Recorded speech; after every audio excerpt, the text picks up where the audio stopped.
Good afternoon. Hi, I'm Mark Lawson, and this session, as you will see, is about Homeland. It's very common, as you know, for reality and quiz formats to be reproduced around the world. If you go to almost any country now, you find a version of Big Brother, a version of Who Wants to Be a Millionaire, and so on. But there's a popular belief or prejudice that fiction gets lost in translation. If you've seen any of the several American attempts to create a US version of Fawlty Towers, you will know what can happen. All of those founded on the refusal of American audiences to believe that people would tolerate such bad service in a hotel, which is an example of the kind of culture clashes that happen. Life on Mars, the American version failed, unlike the central characters in the British one, to pass over to the other side and became trapped in a sort of limbo. But we're talking today about a very rare example of a drama which has two dramas derived from the same format, which have become separate and equal successes in their homelands and around the world, and stand as distinctive and impressive pieces of TV separately. They are Hatufim, or Prisoners of War, which was broadcast on Channel 2 in Israel starting in 2010, and a second series is due in the autumn, and Homeland, which began on Showtime in October 2011. With me are two of the key players in this transfer. Avi Nir is the CEO of Keshet, the media production and broadcasting group in Israel, which is responsible for scheduling 3 nights a week, sometimes 3 at the moment on Channel 2, in a sort of version for people of a certain age of what used to happen with Thames and London Weekend Television, where the week was divided. And Gideon Raff, writer and director, creator of Hatufim, and executive producer of the American version, Homeland. So we're going to try to talk into this in this session about how the deal was done, why it's been such a successful crossover, and any lessons to be learned from that. As will become clear in this discussion, and for anyone who has seen both, because both are shown in Britain, Hatufim recently became available on DVD, the first series. If you've seen both, you'll know that the series diverge quite significantly later on. But in order to set up the context of what we're talking about, we're going to run clips from each of the series at a point where they do very closely overlap.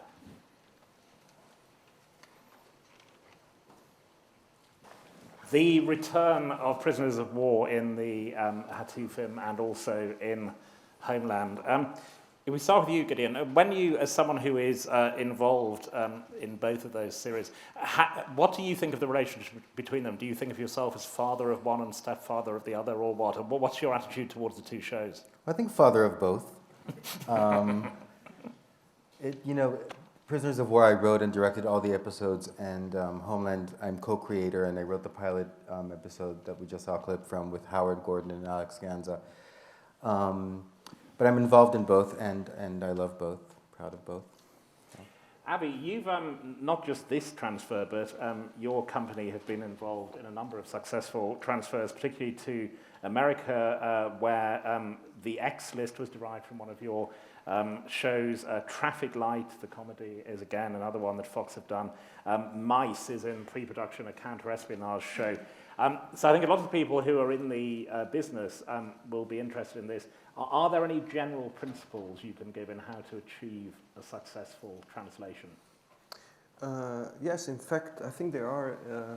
The first thing is you must have a good agent.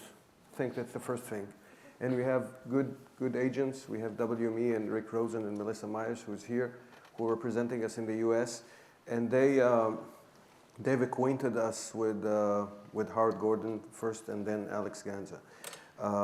This is the first stage, but having good experience and bad experience with adaptations, I would say that the general knowledge is supposedly that you have to give someone who will really kind of get your show, maybe in some instances get the premise of the show.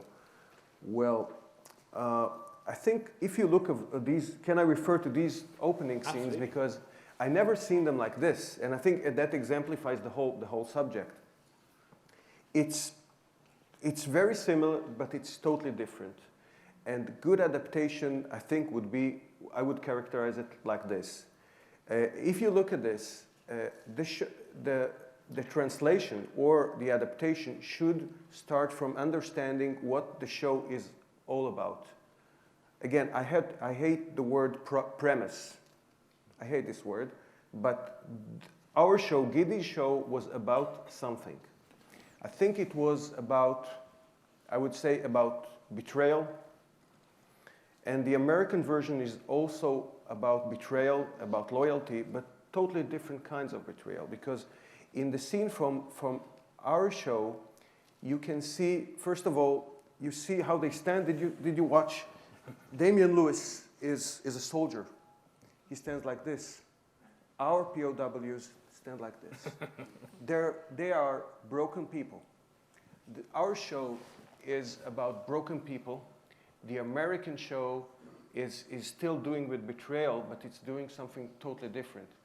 Our show is betrayal, interrelationship betrayal, loyalty, and the American show is maybe loyalty and betrayal to your country much more than your family. And part of the Israeli psychic is that your nation is your family, etc. You don't want to go into this into detail, but I think what the American creators, together with Gidi, got the essence of the show, but went on a different way.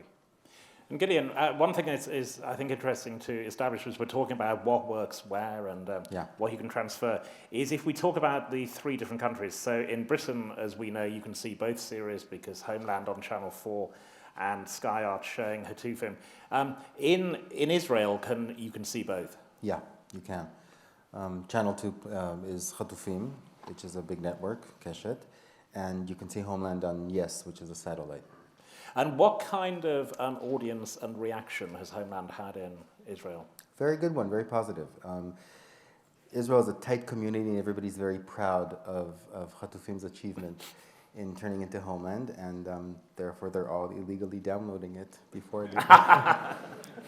And in America you can see both, can you? Yeah, you can see the original show in Hulu, which is quite a precedent, I think. It was the first foreign language speaking show to go on Hulu and got really good responses, very, very good reviews. So it works in both countries. Yeah. And famously, when adaptations don't work of fiction formats, it's the phrase culture clash is used. That was presumably the concern in making this transfer. Do you have a theory as to why it worked in this case? Well, I think from the very beginning when we started talking about making this into an American show, it was very clear that the approach towards prisoner of war in our respective societies is different. I actually wrote Prisoners of War when I was living in Los Angeles during the Iraq and Afghanistan wars, and you would never see on the news coffins coming back home. You would never see funerals. Prisoners of war were never discussed. Most of my American friends who are very savvy and very political don't know that there's an American prisoner of war right now with Taliban. He's been there for 2.5 years. It's just not a subject that is that sensitive on a national level, that is discussed on a national level. In Israel, on the other hand, it is a subject we talk about all the time. We go out to the streets, we campaign for the return of prisoners of war. We pay a high price, we demand that our government pays a high price for prisoners of war. So it was very clear that we need some kind of different mechanism for Homeland. Making the show about a CIA agent convinced that a threat is coming home was that mechanism, was the franchise. In Israel, we have an investigation. It's very clear in Prisoners of War that they're hiding a secret. The government is trying to find out what that secret is. But if at the end of the day, the show is about prisoners of war, and in Homeland, the show is about Carrie's character and her pursuit of Brody. Well, Avi, it struck me as a viewer and a critic that in fact there is an overlap between the cultures the political cultures in America and Israel, that they're countries in which national security is paramount, in which the fear of treachery is very strong. It's a huge taboo, treachery to the nation, patriotism. So that to me is one of the reasons that the transfer has worked. It is, but at the same time, there is a bigger taboo in the Israeli culture here that you can see in the opening scene. There are two, and this is a very interesting example because in our show there are two women who awaited them, 2 or 3. Now they chose different ways. One of them stayed loyal because this is what supposedly morality, or this is what the Israeli society expects her to stay loyal. The other one has gone off to marry his brother, which is the worst taboo in Israeli or whatever culture, because she didn't wait, and she's supposed to wait.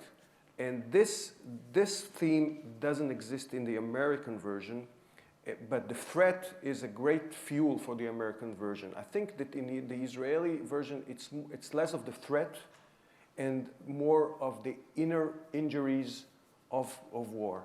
I think Israelis live with war, and they know that war has a big stamp on their lives. And this is one of the subjects that in Israeli culture you try to ignore, the price we pay, the psychic price for war.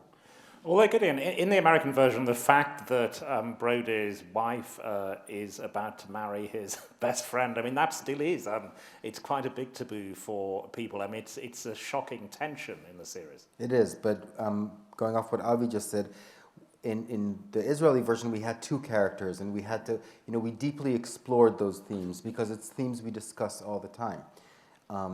In the States, we wanted him to come back and have some conflict with Jessica.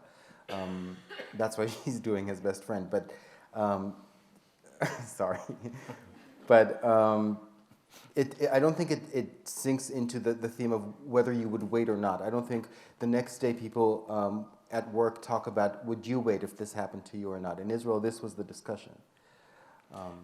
Would you do the Taliyah way or the Nurit way? And there is, this is an area of interest people have. The British hostages who've written their memoirs, they always say that the questions everyone asks are how they went to the lavatory while they were in captivity, and how you got your relationships going again when you got back, both emotionally and sexually. So it's a big theme. So in the next, we're only doing the emotional and sexual one in these clips, I stress, but in the next clips, we will see equivalent scenes of reunion. So again, we get a sense there of the different approaches as the series begins to diverge. So one sex scene interrupted by flashbacks, the other one interrupted by surveillance. There's a later, even bolder and more startling sex scene in Homeland when Brody is only able to masturbate in front of his wife. You had the freedom, it's Showtime, American cable TV. I can't imagine a network in America would ever have shown. It's one of the boldest sex scenes I've seen. But were there any restrictions at all on what could be done? I mean, moral concerns. Not really. I think you can't see full frontal male, but that's the only, yeah. And there's a lot of talk about regulation and restrictions in Britain, because there's a lot of regulation in TV. But in Israel, what is the situation? What are the moral boundaries? The moral boundaries weren't about sex. Were I would say even deeper. They were, are we touching upon a subject which is too sensitive to touch? Before the first season, we had POWs approaching us and telling us not to go ahead with the show, even to change the name of the show. You know, the name of the show in Israel is Chatufim, which doesn't mean exactly POW. It's kidnapped. It's more of kidnapped. And one of their arguments was that they're not kidnapped. They're POWs. This whole issue created public controversy, which wasn't easy to handle. But I think that we are, being a broadcaster, we really believe that we should try to reach mainstream audience, but we want to be both mainstream and subversive, if this is possible. And this show was subversive and disruptive, and people couldn't ignore it. It wasn't just sitting on the couch enjoying a good show. It was people arguing about it, arguing about the characters, arguing should we air the show or not. So the moral boundaries were not by the regulator, but more of the public and press, etc. But we went ahead, we really believed in the story. We said that the story is stronger than anything. And the truth of the story was stronger than all the moral obligations and all the moral remarks about the show. And I think that's what was very, very clear.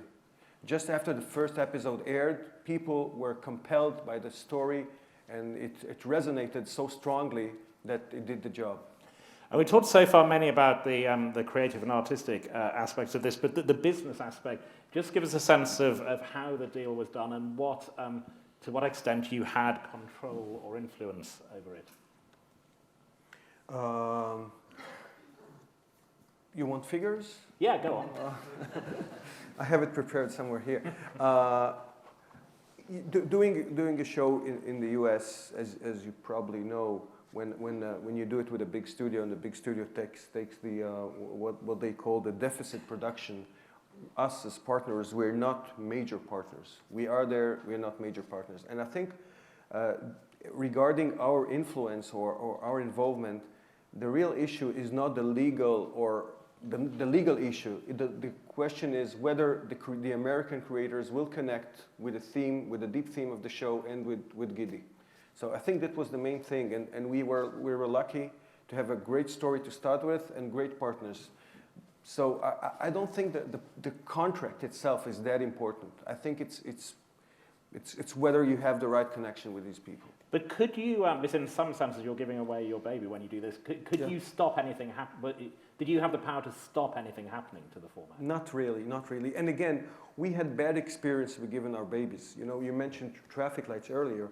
Our show, Traffic Lights, was done by a very, very successful Israeli comedian. Now, his stand-up comedy show is about the world. It might come as a shock for most of you.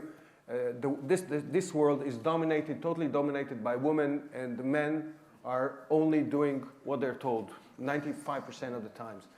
And in our show, I remember one example. There's one scene where the man is going to the supermarket, and he has a shopping list from his wife. And in our show, he buys the washing liquid, and he comes back home, and his wife looks at this and says, "I wrote green, you bought the red one." And he said, "Okay, no, they're not the same." And she says, "You're not authorized to make this decision." Now, in the American show, they took it off. They said, "No, it's the woman is too dominating. No, the American audience won't take it." And this is just an example. What the show was about that, and it disappeared, and there was no show. So again, we argued. But in this case, we really didn't have the power to change it. So you got to have the right partners. This is the secret of it all. And Gideon, you had direct creative involvement in both of them. But to what extent were you able to say or wanted to say no, you can't do that? Well, there were things I didn't like that were changed, and there were things I didn't like that stayed. Give us some examples, go on. No, I don't want to. Go on. You're too polite. No, but the truth is that Avi's right. We found very collaborative, open, receptive people who actually understood that having the opinion of the original creators is to the benefit of the show. And I don't think we were lucky in that, because Avi was, he gave us the freedom to say no to Howard and Alex before we sold the rights if we don't like them. So you can control it then. And I think that this notion that you don't have to sell the show if you don't find the right partners is what Avi said to me when I first met Howard and Alex. And we're going to open this up to questions in a moment, and then at the end of the session we have trailers for series 2 of each of the formats. But something you can talk about, I hope you can talk about, is that Israel, there's another overlap here. Israel becomes significant in Homeland Series 2. Yeah. Well, first of all, we shot parts of the pilot of Homeland Season 1 in Israel, and they came back for more in Season 2. We shot major parts of the first 2 episodes in Israel. But Israel is not playing itself. No, it's playing, at first it played Baghdad, and now it's playing Beirut. But so it must have been interesting shooting those scenes, was it? Well, it was interesting, especially because it was the crew of Chatufim, led by Liad Ben Asuli, our producer, that shot the Homeland stuff. So now we're all one big happy family. So it's cool, very cool. And in terms of shooting the specific scenes, I don't want to spoil the fun in seeing the first episode, but we did run into a little bit of trouble, yeah, with, you know, Hezbollah flags in the middle of Tel Aviv. Series 2, I was torn about this because they were both so good that I wanted a Series 2, and yet a little part of me was saying that in narrative terms they should have resolved within one series, and perhaps they might 10, 15 years ago have resolved within one. But now in TV you simply have to accept that if you have a success, it needs to go ahead. Yeah, this is one aspect of it, but I would say there's another aspect of it. You know, I think that the core of this show is this is not a whodunit show.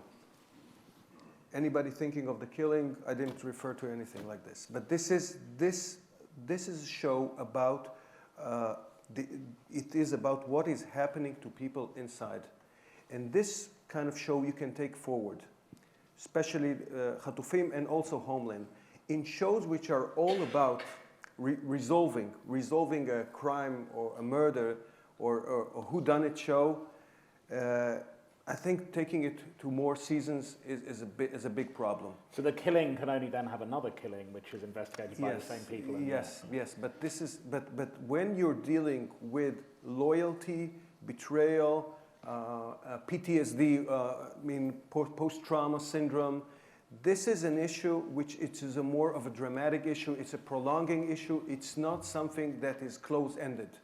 And I think this is, again, it could have ended after one season, but it doesn't have to end after one season. So I think that basically it's very, very different, and it allows the writers, I should say the authors in this case, because I look at it as kind of a novel, to go for a second and third seasons if the characters are still kind of intermingled and still haven't resolved what's going inside them. But Gideon, as you know, anyone who watched Lost to the very end we haven't even got to series 2 of Homeland, has this dread that ultimately we'll discover that Brody was dead and at his funeral and seeing it all as a flashback, or indeed was on holiday and dream. It was all a nightmare. But you got it right. But can you promise us it's not going to degenerate in that way? Yes. I don't know if I can keep that promise, but I'll promise. Why not? We'll sign it. No problem. But again, if series 2 is a success... I can tell you, though, that one of the lucky things for Homeland is that we're on a cable channel, and I'm hearing more and more executives talking about there's a life of the show, and we don't want to overextend it. They all are very aware of it. What do you see as the life of Homeland, then? Very long. Very long and prosperous life. Okay, so if we could take questions or contributions or comments from the audience. If you could identify yourself, even if you're tremendously famous in the business, it'd be useful. Yes. Have we got microphones to go round? Yes. A microphone is coming down, and we'll go to the lady fifth across in the third row. We also have the finger tapping clip. Oh, yeah, we got that. We'll get into that in a moment, yeah. Just a really quick question. Were you involved in the casting of the American show, of selecting Claire Danes? Well, I was, in Claire I was, but in the sense that from the very beginning, it was Howard Gordon that mentioned he wanted Claire for the role. And I crossed my fingers until she said yes for a few months. So, but there were a few names. Claire was the first one that Howard mentioned that he wanted for the show. And I think she's just phenomenal. So. We're lucky to have her. Damian Lewis? Great actor, isn't he? He is. He's absolutely. No, we knew that, but it was. Yeah.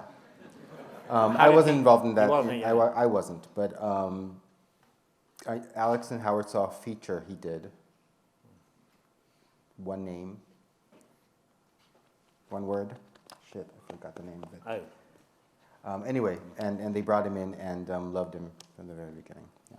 There was a Scottish actress, I think, that was replaced as the wife. Our first Jessica was Laura Fraser. Ah. And then we replaced her. Yes, anyone? We've got another couple of clips we'll go to in a moment, but anybody else like to make a contribution from the audience at this stage? Oh, yes, at the back there, we've got a lady with her hand up. Hi, Kat Lewis, Nine Lives. Fantastic series. I haven't seen the original, Does mental illness and prejudice against mental illness play a part in that as well? I'm sorry, I didn't understand. It's the question, in the American series, mental illness in Carrie's character and prejudice against it is a significant theme. But not having seen Hatufim, is that a theme now? It's not. It's one of the things that the series are different in and touch upon stuff that is sensitive in their own cultures. In Hatufim, the investigation is led by the government. And that was very provocative in Israel. The fact that the government spies and the surveillance on prisoners of war, that was a little known fact, but all prisoners of war were very happy that we revealed that fact. But it's the government that does it. In the States, and I'm allowing myself to say it's brilliant because it wasn't my idea, but the fact that a bipolar CIA agent is working against her boss's wish at the CIA and investigating Brody touches on the Patriot Act and touches on where the enemy is coming from and what are we allowed to do to try and prevent another strike. And that's something that's very relevant for Americans. So. I would add another thing, that the uncurable real mental issue is PTSD, is post-traumatic syndrome, which happens to many soldiers. And this was touched upon our series. It wasn't touched upon at all in the American series. Now, unfortunately, this syndrome has almost no medicine or no cure. And this, as I referred before, kind of shatters them from within. It's not a matter of taking pills. They can't be cured by pills. They can't go back to their lives. They can't go back to who they were before. Yes. Simon Curtis. I love Homeland passionately, and I've been very interested in seeing the first episode of the Israeli show, which I also love. But I was surprised, as you say, how different they were. Can you give us some more of an insight into your relationship with the co-creators and how some of those key changes were made? Well, it was, like I said, from the very beginning in our conversation, we tried to understand what would work in the States and how we differ. And Israel is such a small country and a tight community, and the army is mandatory, and we all immediately understand the story, and if something happens to a soldier, we feel it very close to home. That's not the case in the States. But there was something very universal about the theme of somebody coming back home from a very dark place and you not knowing if you can trust him or not. And that's the basis for Homeland. So that came from prisoners of war. And there were things that changed. Israel negotiates for the release of prisoners of war, and that's why Uri and Nimrod come back home after a long negotiation. Americans do not negotiate with terrorists, so Brody was released in a military operation. Just like Avi said, we wanted to explore the anti-Israeli hero. Very, very broken men come back from captivity. Brody comes back pretty buff, and he does that in order so we can ask the question, is he bad or good? Is he on our side or not? But you can't take any one of our characters from the original show and make him the poster boy for the war like they want to do with Brody. You just can't. They have to go into treatment. So because everybody in Israel knows the subject so well, it was a deeper exploration of post-traumatic stress disorder, and the investigation took a second. And I was going to say another example perhaps of the difference is that in Homeland, because in American culture, a hero is automatically under pressure to go into politics. Right. And allegedly in Series 2, that becomes a theme, but you're not allowed to tell us. But again, that's an interesting example of the cultural differences, that's a very American idea, the hero goes into politics. Well, especially the politicians using the hero for their benefit. And in Hatufim, there's they try to continue with their life. You see a pathetic attempt by Nimrod, one of our characters, to go back to an advertising agency, but that's what was so interesting for Israelis to watch, rather than. Yeah. And the two, front row there, yes. Can we get a microphone round to the lady at the front? Hi, Virginia Heath. I'm a writer and director. I was interested. I haven't seen the Israeli version, but I was really interested that in the first scene, it's very much about two characters, whereas it was very remarkable that Brody is as you say, the hero, and he's very much a single figure. Is that? Do you follow the two characters all the way through in the original version?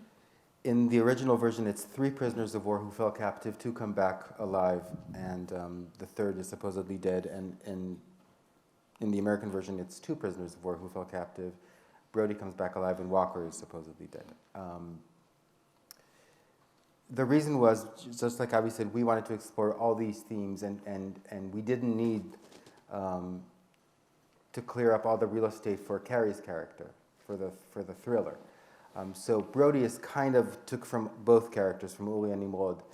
I think you can look at it at the next clip we're going to see when they're signaling each other with the fingers. Now, in the original Israeli version, this is their way to communicate among themselves. They're separated from the world. Nobody understands them. And this is the way they communicate. In the American version, it's a way of communicating with his operators. It's an espionage thing. So the American generic or the dramatic engine is more of a thriller and the espionage. And here is what will happen to these people. How will they cope with this? And it's the same, using the same vehicle, differently in the dramatic sense of the word. Avi has impeccably set up the next clip selection. So as Avi said, very good example of the differences. Inevitably with Homeland, there are conspiracy theories and people online saying that it's a particular musical rhythm or tune. So just settle that one for us. No, I won't. It was, I can tell you that it changed, because in Homeland we write every episode and we shoot every episode in Israel. We cross-board the whole thing, so we have the solution for the thing. In Homeland, he was sending a message to a character that later was omitted. But what did the director say to Damien about the rhythm? Did he hum anything or say? No, they used the same language that we used in the Israeli version, which it means something. It's a different alphabet. But this went from researching prisoners of war and discovering that many of them had ways of communicating with each other, even if they were separated from each other. And then I made up this language. Because some of the British hostages, Terry Waite, John McCarthy, they in their memoirs, they had a tapping on a radiator in Beirut. It was a similar kind of thing. Yes, should we, any more? Yes, if we can get a microphone round to the gentleman second row. I just wondered how Homeland played, not critically, but in terms of some of the people who were featured in it. So what did the CIA make of the way they were portrayed? What did former prisoners of war or former captives, former soldiers make of the way that they were portrayed? In the US, the soldier is the hero character. You've got somebody who comes back in effect turned or broken by his experiences. So how did that kind of play amongst the kind of political elite kind of thing? Well, I can tell you about the CIA. They took part in the research. Claire went to Langley with a CIA agent, and who taught her some of the stuff she wanted to know, and they were on set for some of it to help us, to advise. So they took part in it, and I hope they like the result. We don't care. And the prisoners of war in Israel, every Saturday, after the show would air on Saturday, and we would watch it, some of the crew together and with the actors, and every Saturday we would get these really moving phone calls from former prisoners of war who would talk about their experiences, and the show really gave them a voice. Suddenly their kids asked them about their experiences, and suddenly they had the nerve to share that experience with the family. Abby, picking up on that question, were you apprehensive about the response to the series initially? Yes, I was. I was quite determined to go forward and do this, but I was apprehensive because it's very hard to get negative responses from people who suffered, and it's harder than to get those responses from regulators, even though they're also people who suffer, I think, for their jobs. It's hard because what can you say to someone who says he's misrepresented? It was the toughest phone calls we've had. But again, there is something very deep in the truth in the story. And here there was, after it was aired, it wasn't a documentary, but they felt the truth in the story Gidi told, and it quieted down as we went along, because the story took the place of just the kind of broad statements about prisoners of war, interrogation, etc., etc. The story was stronger than everything else. Yes, there's a lady with her hand raised. If we can get the microphone across there. Is there anyone over here who wants to grab the other microphone so we can go to that question? Do wave at the person if you do. Can you hear me? Yes. Yes. First of all, many congratulations. One of those programs, Homeland, that I Sky Plussed, as it were, but had to watch at the time, which is always rather a good sign. I got very anxious in the last episode because I knew there was going to be a second series and I couldn't think how you were going to deal with it. It was really, really good. I haven't, unfortunately, seen the Israeli series. Now I must make a point that I do. This is a common thing here. You guys have to watch it. But I was going to ask you how you dealt with the religious aspect, you know, where he had the praying and the mat and so on and so on. Did you do that in the Israel series differently, or didn't you deal with it at all?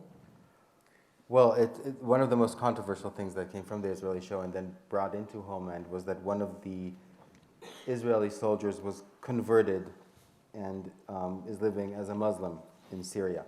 We explore that further in the second series of Prisoners of War. Just you said it quite casually. That just give us a sense of how that went down in.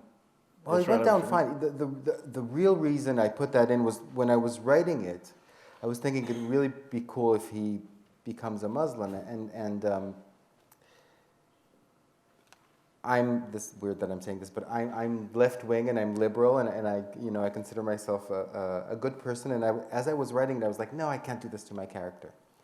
And even that, I like. That's why it's worth exploring, and that's why it's worth to see how the audience would react to an Israeli Jewish soldier turning Muslim. And if that would make, and I think we all have the same response when we see Brody in the second episode suddenly praying in Arabic. It's not that he become Muslim, it's suddenly we're convinced he's a terrorist. So that's why it was worth exploring. Anyone? Yes. Anyone who'd like to? We're going to move towards the season 2 trailers. You can talk after that. Last chance to anyone like to? Well, we're talking about what happens next is a great source of tension. We'll just move on to that. The thing we haven't talked about is, I don't know how much you're going to say, is money, is the relative budgets for the shows. How much can you say about that? The budget for the Israeli series would be, we have the producer here, so I have to be very accurate. I think it was it's slightly above $170,000 per episode for 45 to 50 minutes, which is a lot in Israeli terms. So that's a big budget. In Israel, it's not a small budget. Again, the producer might argue about it with me, but I would say it's a generous budget because of the economics of the Israeli advertising market. But I think they've done both creatively and from the production side, they've done miracles. So it looks actually pretty good. And the American series, I don't know for each episode, but I know that the pilot was a bit, the budget was a bit higher than if our was 170,000, I think the American pilot was $6 to $7 million. Or phrasing it differently, for what the pilot of Homeland cost, we shot 2 seasons of Prisoners of War. Wow. Yeah. Okay. 24 episodes. And how much is the series budget for Homeland? Well, I don't know if I'm allowed to say that. Yes, The whole series, the American series? It's somewhere between 3 and 4 million an episode. Wow.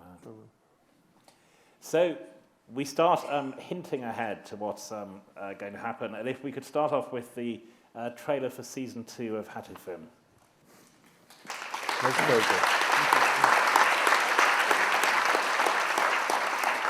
Avi, as you wait for season 2 to go out, certainly in Britain and America, there's an ancient and sacred tradition of reviewers and viewers saying, "Oh, it's not as good as the first series," and they've completely lost the plot. You must be slightly worried about that, are you? Not worried, anxious, but I think it's better actually. We of course we don't have the major beginning where they come back after 17 years. We don't have that, but the first episode and the rest of the season are really great, and I think that the main thing is that they take it further. They take it very to a very different place from the first season, and it's not beating on the same drum, but totally different. And the thing is, where you just seen there that one of them, the third POW, has become a devout Muslim, and is working for a terrorist group in Syria, is a very strong way to begin the second season. And after the triumph of the first series, has your poor series producer got more than 170,000 an episode for this one? Yes, I'm afraid so. Yes. How much more? You're very specific today, but the numbers are so small, so I don't. It's about 10 to 15% more than the second season. For the second season. Happy with that? No, never have. Do you want to say anything about series 2? Well, it's a very big and exciting series. It's 14 episodes. The first one was 10, and like Avi said, it's when you have such a success, it's tempting to kind of repeat the same themes, but it's dangerous because then you're actually beating the same drum. So we had to take it to a different place. I'm very proud of what the crew and the actors and we managed to do here, and I'm very excited to see it on air. And having worked on Homeland, were you conscious of that changing your approach to Series 2 of Hatuvim? Because of the way we work, because we cross-board the whole thing, the whole series has to be written before we shoot it. So it didn't really affect it that much. So no. Let's now see the trailer for, it has been available online, but we have it here now, the Series 2 of Homeland.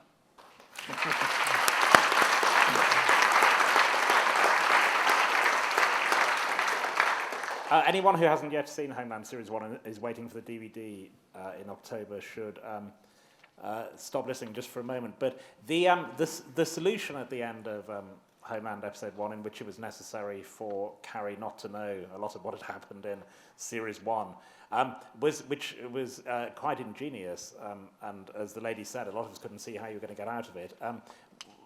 How easily arrived at was that idea?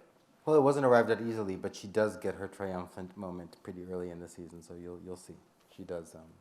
And you're not going to tell us very much, I suppose, but so major new characters in season 2? Of Homeland? One major new one, yeah.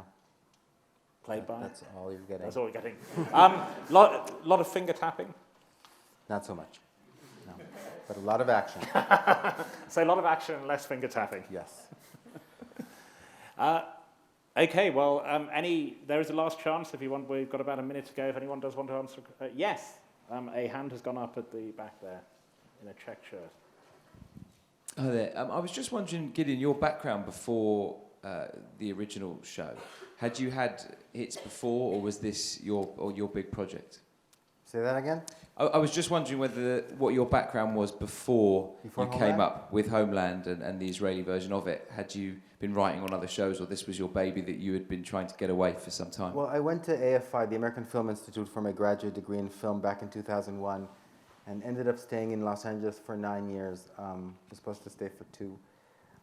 And I was looking for my way back home. I did 2 features before I wrote Prisoners of War, but when I wrote Prisoners of War, I did that in order to go back to Israel and work with Avi.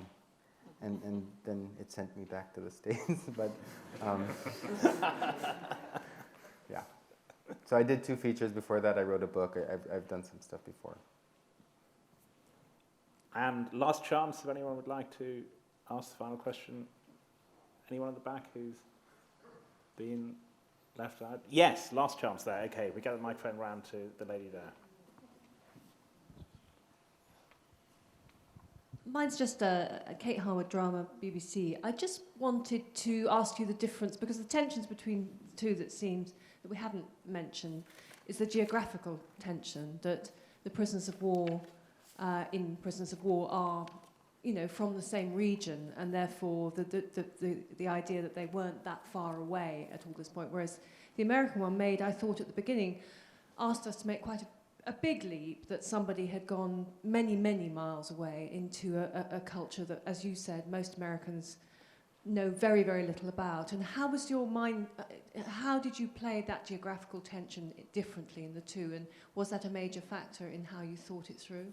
In terms of the prisoners of war themselves?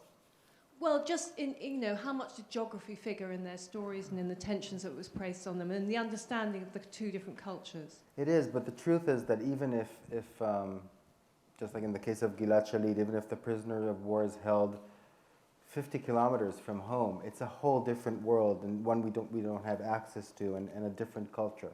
So it feels just as far. The subversive thing here is not the geographical thing. It's loyalty and betrayal. This is the point. So geography, it's culture, it's religious, is pledging allegiance, and it's betrayal. And what is betrayal? So I think geography has almost no place in this. I think probably I'm using the word geography as a bit of a code for that, so I understand what you're saying. Thank you. Thank you very much, Kate. So we'll leave it there. As I say, a very rare example of two differently interesting and impressive series from the same seed. Thank you very much to Gideon Raff and to Abby Nia and to all of you. Thank you. Thank you.